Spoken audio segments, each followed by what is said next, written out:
Randy's Random Rants. Diego says next will add an entirely new layer to the investigation and reveal the extraordinary lengths one woman was willing to go to for her man. Diego admits that this robbery had been planned for months, and the mastermind wasn't him. It wasn't Shonda.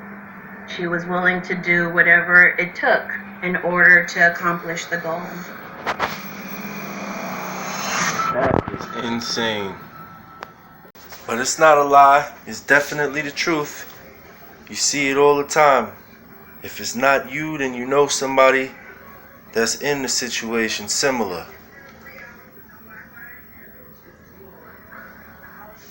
These people have no self-esteem, probably no goals. No, I can't even say no goals, because a lot of them, they do have goals. They just don't have any pride and self-esteem and self-worth and shit.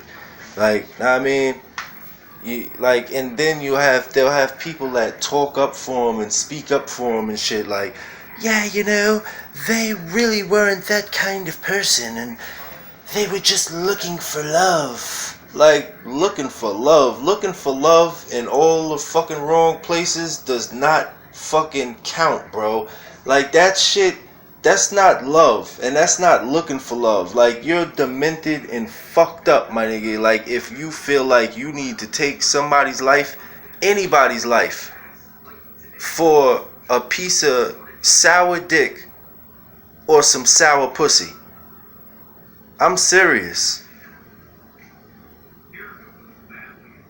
Like, I mean, you ready to fucking kill somebody for a cheating, murdering fucking psychopath that would eventually, or will eventually, turn his hand on you and slap the living shit out of you.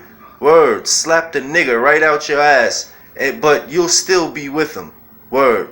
He'll be driving around looking for a bitch to rape, and you'll be sucking his dick in the fucking passenger side. Like, I mean, I have no remorse and no sorrow for fucking idiots. I really don't.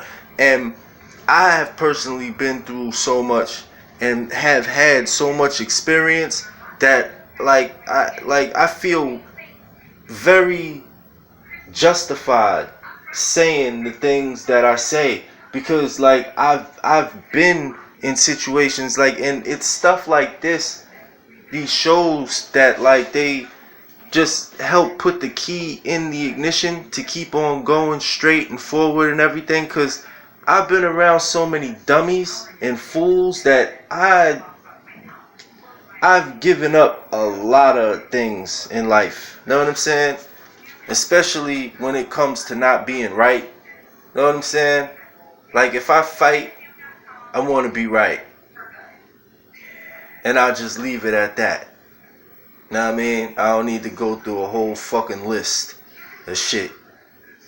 I just don't like dummies. And I don't like fools. And I have grown to resent fucking idiots. And I won't tolerate them in my circumference. I mean, seriously, I have no remorse for yous. You're all running around, you're acting crazy. You're wooking panub. You're wooking panub in all the wrong places, and you want some empathy and sympathy. But when they press him for more info, he drops a bombshell. He told the police up front that Erica was the mastermind or the person that had set up this entire scheme. Erica Stokes, she dated Charles Kendall Ford, who is Diego Bailey's older brother. They had a relationship. They very much loved each other. This robbery was planned to aid his brother Charles, who was in jail in Colorado on a murder charge. Diego says Erica wanted Charles back and was beyond devastated when he was locked up. She experienced depression, grief. She couldn't come up with this money to get her man out of jail. Erica told Diego she couldn't go on without Charles in her life. We call that a love addiction. You have to be with him no matter what, whatever it takes. even if it means doing harm to someone else. That's more than an addiction. That's like, that's Diego just says Erica came to him with the robbery. failure. That's what that is, bro. That's a failure. High-priced attorney and for bail money. And if you feel like that, Erica knew that the fucking same thing applies. Is to do something. That shit is a fucking failure, bro. Diego recruited Shondell, his friend. If I was locked up forever, I wouldn't expect no bitch to be trying to break me out, pay for me, nothing, bro. Like, know what I mean? And I'm sure, I'm sure he didn't put her up to it or whatever, but I mean, shit, come on. And bring him in for questioning. He admits to playing a small role in the robbery. I mean, when you do shit, deal. That's, I mean, you know the consequences, man. Say, I wasn't even present. And everybody that's linked up to you knows the consequences, man. Diego's the one that did the shooting.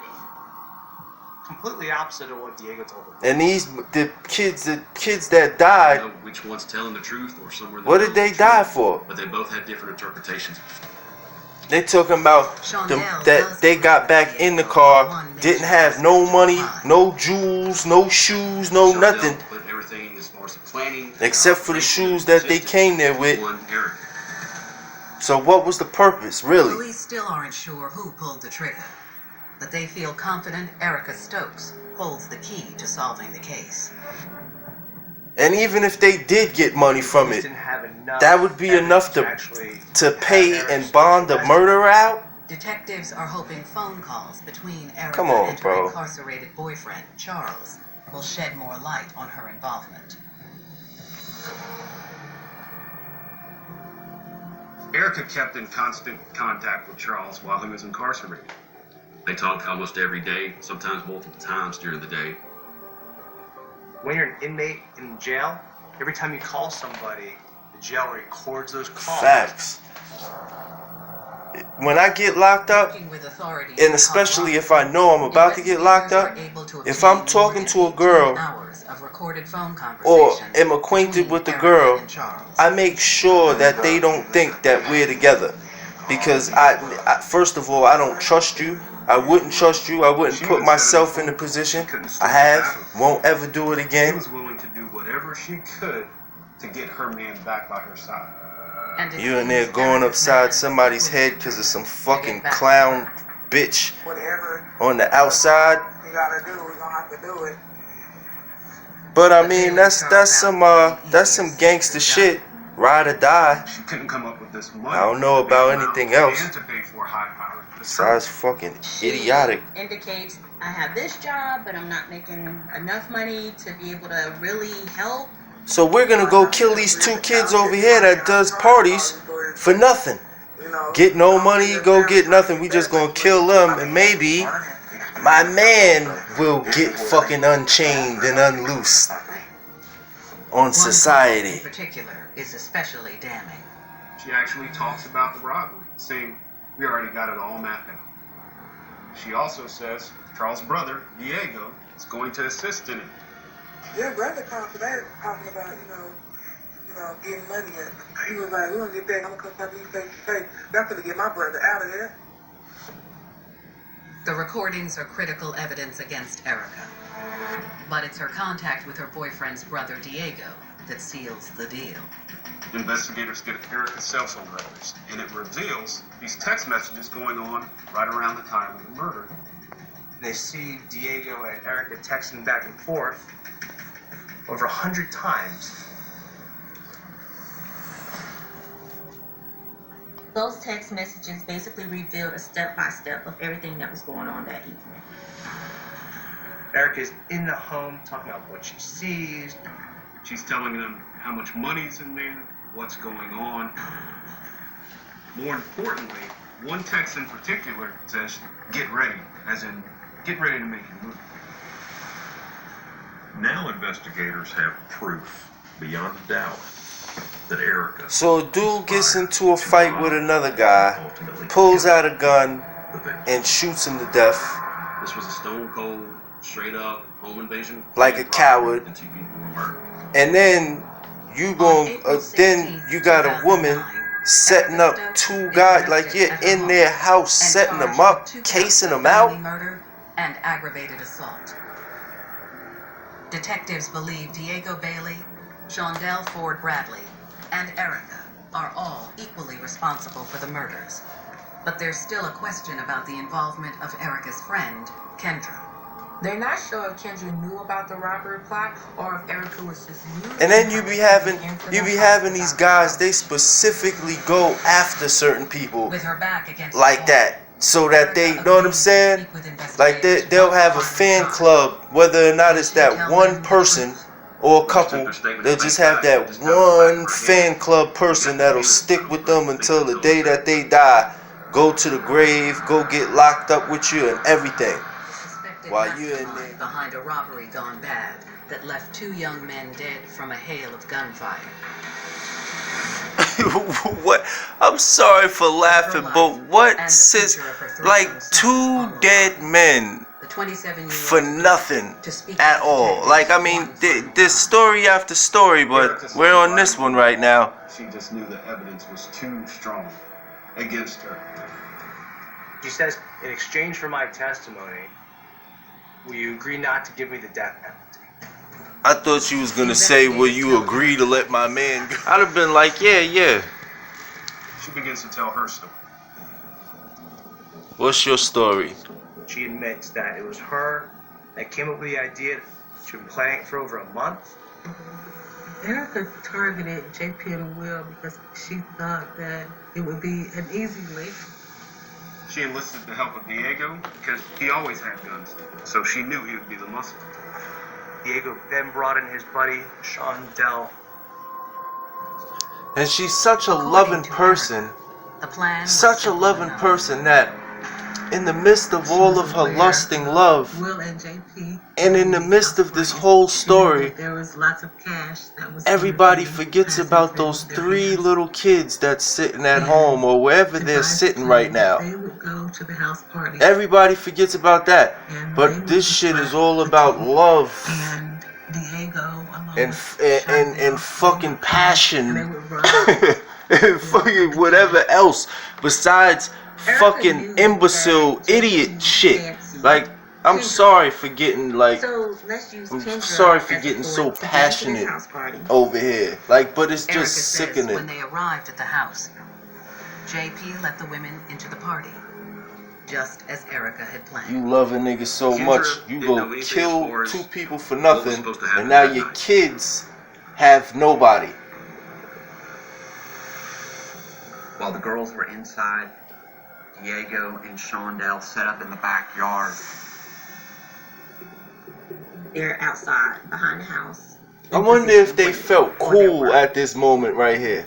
Erica admitted that she was actually texting Diego. Like if they felt like they was like how much money was there, in who was juice. located where, and what time to actually strike. By 4 a.m., Erica and Kendra were the only guests left at the party. Erica texted Diego. Felt like they was in Shatters or some shit. Where Diego and Shondell could hold them up at gunpoint. Erica says that's where her plan took an unexpected detour.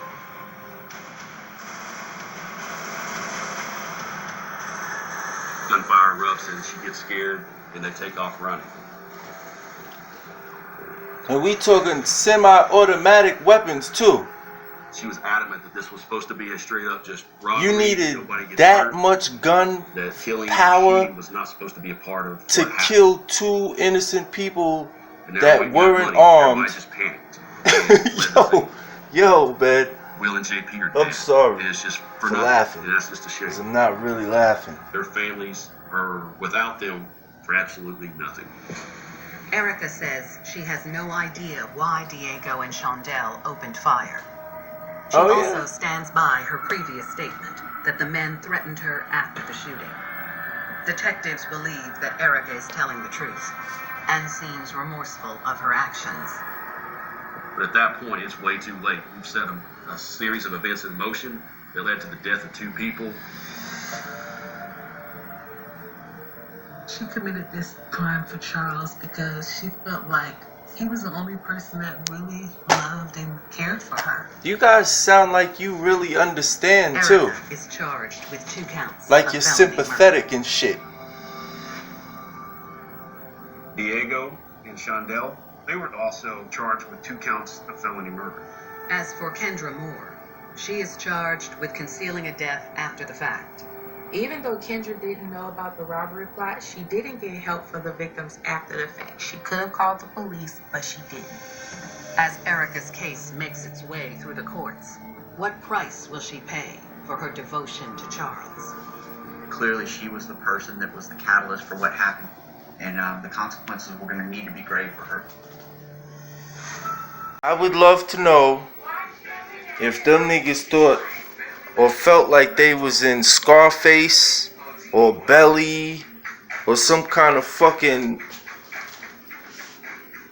souped up fucking movie, or maybe they thought they was like some kind of Marvel characters at the time or something, creeping through the bushes with semi-automatic weapons to get the drop on people that you don't even need to get the drop on.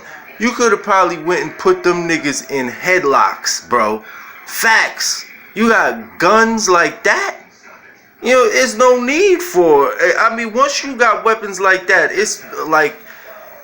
The weapon thing, it just turns into a thing that's not needed. Like, I'm serious. Shit, that's security or something, man. Like, you could have put them niggas in a headlock, DDT'd them, you know what I'm saying? Off the top rope on them, know what I mean? Went in their pockets, pushed them around, and took their shit. Like, did you feel like you was like cool, or like you felt the wind breezing through your hair, like, and you thought that like after this shit right here, like, yeah, man, we gonna be motherfucking OGs on top of the motherfucking world, and you go there to rob and don't even get no money, like, You're worth it, that you deserve better, and then once you become better for who you are for yourself, you will want better and you will seek better out of someone else. they're looking for love. Like, do you know that shit that you find you're looking for, it finds you, whatever the fuck it is, that, I mean, and especially when it results in something like that, like, you could have found that on the corner of your block. You could have went for a walk. You got a dog? Go walk your dog. Like, the first motherfucker you see, you should be on him.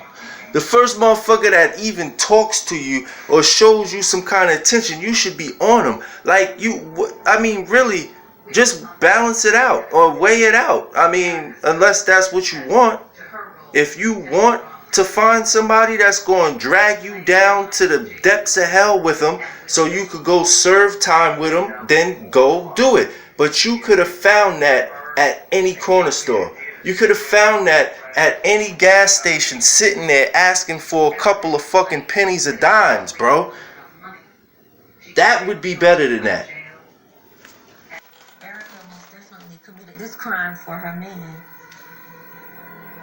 So not only did you have Erica wanting to help Charles get out of jail in Colorado, you had his brother, Diego, wanting to help. So they were the perfect match for this robbery.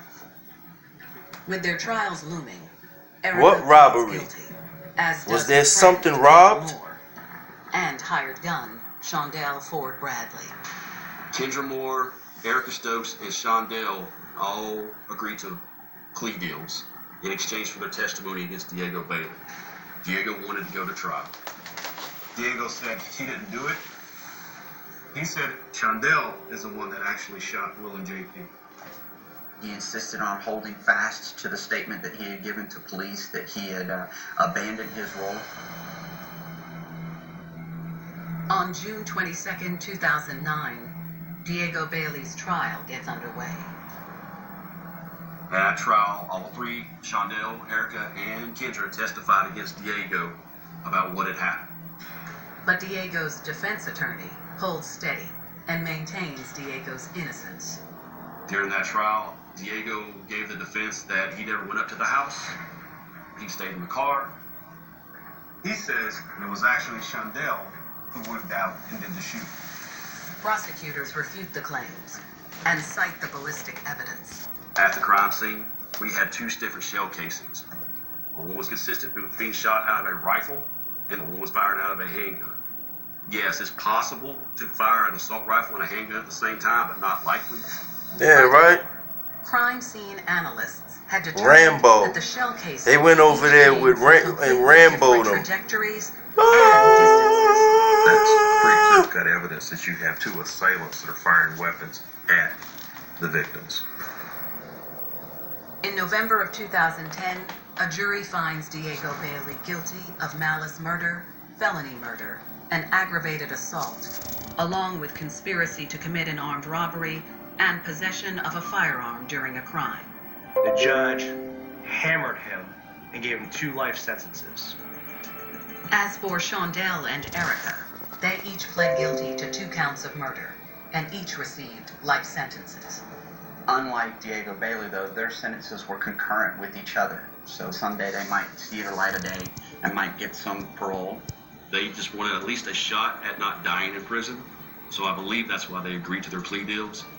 That maybe one day they have the possibility of getting out on parole. I believe that that's better than killing Kendra people. Moore pleads guilty to 1 Word. count of concealing. Let them live and then let them come out when they're like 80, 83, crawling and breathing their last breath and shit. Ford, the man who Erica's robbery plot was originally designed to help avoid a lengthy prison stay. He is currently serving 46 years for the murder he committed in Denver in 2008. Charles is never charged in connection to the murders of J.P. Bell and Wilder Lott. Erica was the mastermind. Charles was not charged as a party to the crime. Regardless, authorities feel like they finally have justice for the victim's family. I wouldn't call that a That's how I mastermind. got to the resolution. I wouldn't To even find that peace and that justice for Will and JP. give a person the satisfaction or the compliment of saying that that's a mastermind. Like Erica that's threw away her entire life. She threw away her kids, her chance at being a mom for a guy who was halfway across the country in jail for a murder. She herself now sits in prison for the rest of her life. Her kids are now being raised by relatives, and sadly, they may never see their mother again outside of prison. mastermind. She did it out of love.